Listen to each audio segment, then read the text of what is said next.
নমস্কার বন্ধুরা, মন্দিরাস ইন্ডিয়ান কিচেনে সকলকে স্বাগত। আমি মন্দিরা ফ্রম সিমলা। আজকে আমি আপনাদের সঙ্গে শেয়ার করব একদম নিরামিষভাবে রেস্টুরেন্ট স্টাইলে ছোলার ডালের রেসিপি। তো চলুন রেসিপিটা দেখে নেওয়া যাক। নিরামিষ এই ছোলার ডালটা বানানোর জন্য সবার প্রথমেই একটা বাটিতে আমি কিছুটা পরিমাণে ছোলার ডাল নিয়ে নিয়েছি।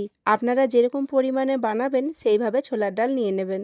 ছোলার ডালটা ভালো করে ধুয়ে নেওয়ার পরে আমি প্রেসার কুকারে খুব সুন্দরভাবে সিদ্ধ করে নিয়েছি।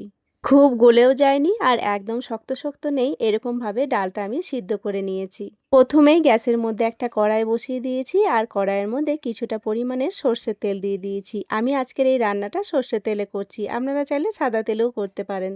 তেলটা হালকা গরম হয়ে গেছে, এর মধ্যে 4টে লং আর 2টো এলাচ ফোড়ন দিয়ে দিলাম আর দিয়ে দিলাম 2টো তেজপাতা। আপনারা কিন্তু চাইলে এখানে 2টো শুকনো লঙ্কাও ব্যবহার করতে পারেন, তবে আমি আর শুকনো লঙ্কাটা ফোড়নে দিইনি। দিয়ে দিলাম 1 চামচ মতন গোটা জিরে। সব কিছুকে দিয়ে খুব ভালো করে নাড়াচাড়া করে নিচ্ছি। আর হ্যাঁ, এই সময় কিন্তু গ্যাসের ফ্লেমটা আমি লোতেই রেখেছি। গ্যাসের ফ্লেমটা বাড়িয়ে যদি ফোড়নটা দেওয়া হয়, ফোড়নটা কিন্তু খুব তাড়াতাড়ি পুড়ে যায়। এর মধ্যে দিয়ে দিচ্ছি একটা কুচিয়ে রাখা টমেটো। টমেটোটাকে দিয়েও খুব ভালো করে নাড়াচাড়া করে নিচ্ছি।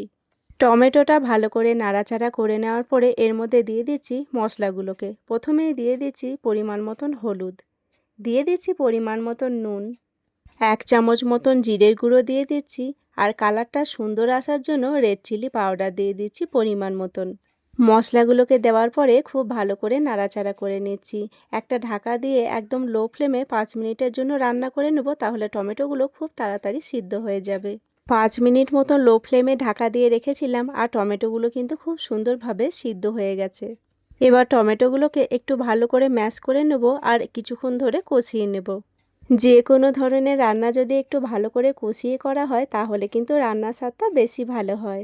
মশলাটা খুব সুন্দরভাবে আমার এখানে কষানো হয়ে গেছে। এরপরে সিদ্ধ করে রাখা ছোলার ডালটা আমি এর মধ্যে ঢেলে দিচ্ছি। ছোলার ডালটাকে দিয়ে খুব সুন্দরভাবে নাড়াচাড়া করে নিচ্ছি। নিরামিষের দিনে যদি এরকমভাবে ছোলার ডালের রেসিপি বানানো হয়, তাহলে কিন্তু লুচি পরোটার সঙ্গে একদম জমে যাবে। বা যে কোনো উপোসের দিনেও কিন্তু আপনারা এরকমভাবে ছোলার ডালটা বানিয়ে নিতে পারেন। ছোলার ডালটাকে দিয়ে ভালো করে নাড়াচাড়া করে ঢাকনা দিয়ে দিয়ে কিছুক্ষণ রান্না করে নিয়েছি। এতে ছোলার ডালের মধ্যে মশলাগুলো খুব সুন্দরভাবে ঢুকে যাবে। এখনই দেখুন ছোলার ডালের কালারটা কত সুন্দর এসেছে। এবার এর মধ্যে দিয়ে দেবো কিছুটা পরিমাণে জল। খুব বেশি পাতলা করব না, তাই সামান্য পরিমাণে জল দেব। জলটাকে দিয়ে ভালো করে নাড়াচাড়া করে নিচ্ছি আর একটা ঢাকনা দিয়ে 5 মিনিট মতন ভালো করে ফুটিয়ে নেব। আমি এখানে 5 মিনিটের জন্য ছোলা ডালটাকে ভালো করে ফুটিয়ে নিয়েছি। এবার ঢাকনাটাকে খুলে দিলাম। ডালটাকে একটু নাড়াচাড়া করে নিচ্ছি। ডালটা প্রায় আমার এখানে হয়েই এসেছে। এর মধ্যে দিয়ে দিচ্ছি 1 চামচ মতন চিনি। ছোলার ডালটা কিন্তু একটু মিষ্টি মিষ্টি খেতেই বেশি ভালো লাগে। দিয়ে দিচ্ছি 2টো কুচিয়ে রাখা কাঁচা পাকা লঙ্কা। দিয়ে দিচ্ছি 1 চামচ মতন গরম মশলা আর দিয়ে দিচ্ছি 1 চামচ মতন গাওয়া ঘি। যে কোনো নিরামিষ সবজিতে ঘি গরম মশলাটা না দিলে যেন মনে হয় রান্নাটা অসম্পূর্ণই থেকে যায়। এবার এর মধ্যে দিয়ে দিচ্ছি কিছুটা পরিমাণে কুড়োনো নারকেল। ছোলার ডালের মধ্যে কিন্তু এরকমভাবে কুড়োনো নারকেল দিলে খেতে খুব ভালো লাগে। আর দিয়ে দিচ্ছি কিছুটা পরিমাণে কুচনো ধনেপাতা। আপনারা চাইলে কিন্তু কুড়োনো নারকেলটা স্কিপও করে যেতে পারেন। আমার কাছে ছিল, আমি তাই দিলাম। তবে ছোলার ডালের মধ্যে যদি এরকমভাবে কুড়োনো নারকেল দেওয়া হয়, তাহলে কিন্তু ছোলার ডালের স্বাদটা খুব ভালো হয়। নিরামিষের দিনে এরকমভাবে ছোলার ডালের রেসিপিটা লুচি পরোটার সঙ্গে খাওয়ার জন্য একদম সেরা। আমার এই ছোট্ট ছোট্ট রেসিপিগুলো যদি আপনাদের একটুও ভালো লেগে থাকে, তাহলে লাইক, শেয়ার, সাবস্ক্রাইব করে পাশে থাকবেন। আপনাদের একটা লাইক আর সুন্দর একটা কমেন্ট আমাদের আগামী দিনে আরও সুন্দর সুন্দর ভিডিও বানানোর অনুপ্রেরণা দেয়।